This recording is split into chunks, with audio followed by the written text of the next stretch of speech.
What's up, everybody? Today I'm coming with 15 things about Ghost of Tsushima. The kind of visuals on display in Ghost of Tsushima look like they could have been made for a showy PlayStation 5 title.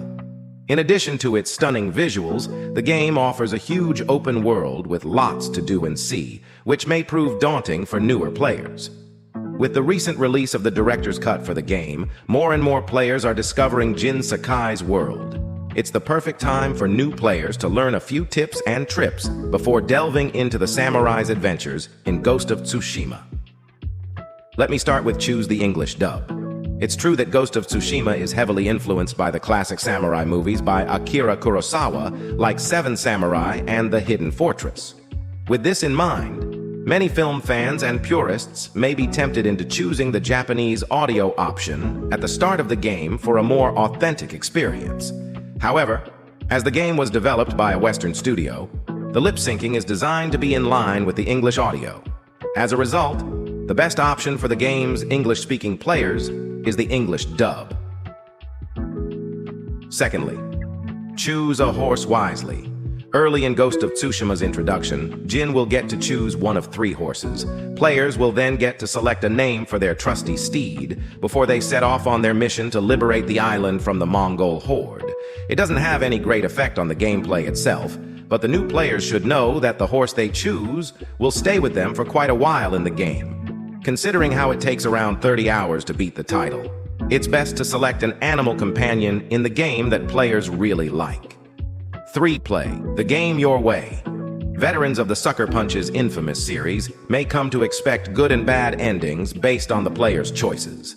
There is an internal conflict going on with Jin, who's worried he may need to use the ghost methods that aren't in line with the honorable samurai code.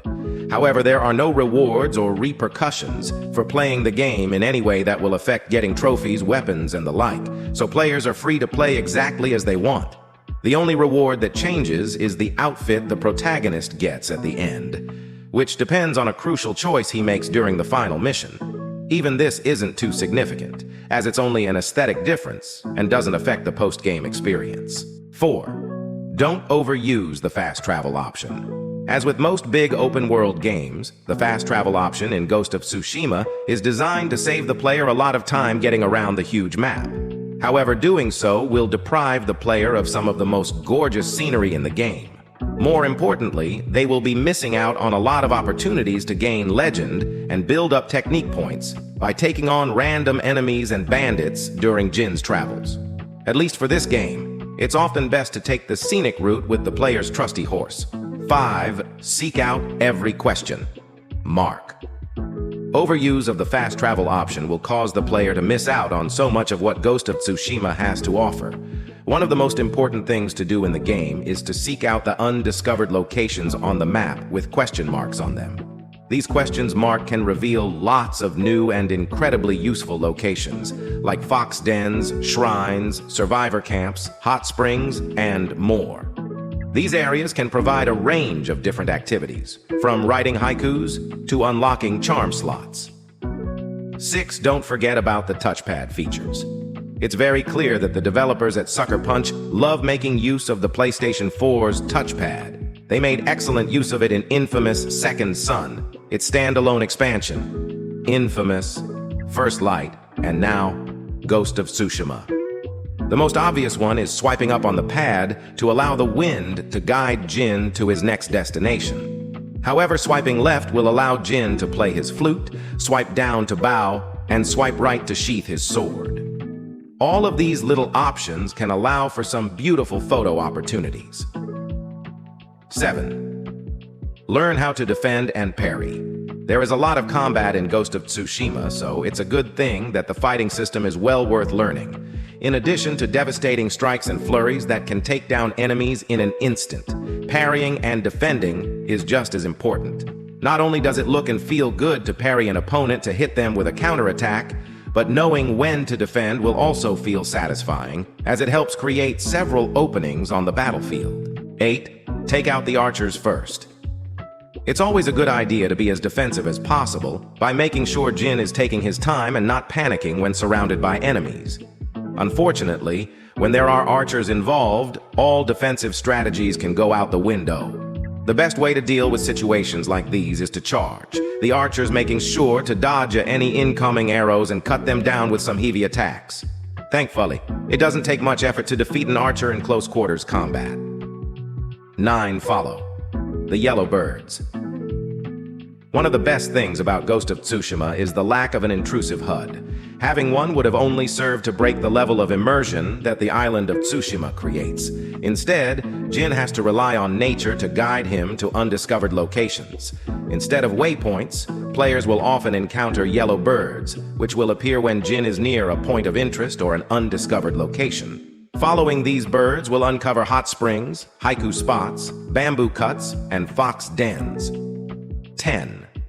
Follow the fox. Just like the yellow birds, the foxes in Ghost of Tsushima are important guides that should be followed.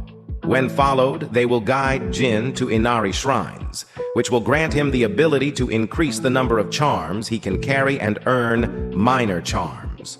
Charms are accessories that grant Jin with new skills and perks that will prove useful in many combat situations as the game progresses.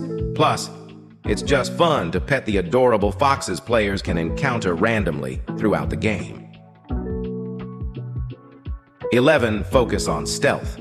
While there is definitely nothing wrong with playing the role of an aggressive and honorable samurai in the game, players who don't try the path of the ghost will surely miss out on an arguably more interesting approach to combat.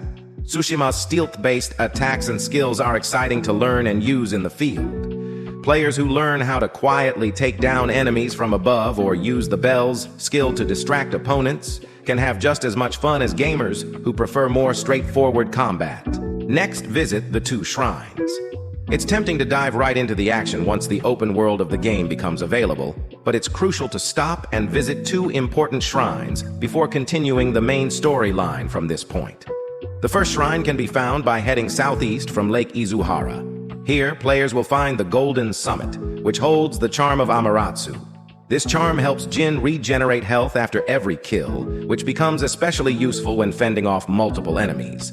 The second shrine is near Key's Pond, where the charm of Inari can be claimed. This will increase loot throughout the game. Next, unlock all stances.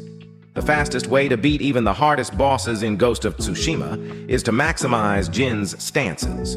Players should unlock and learn how to use these stances as quickly as possible. Avoiding the stances and relying purely on weapons will mean missing out on effective attacks against specific enemies.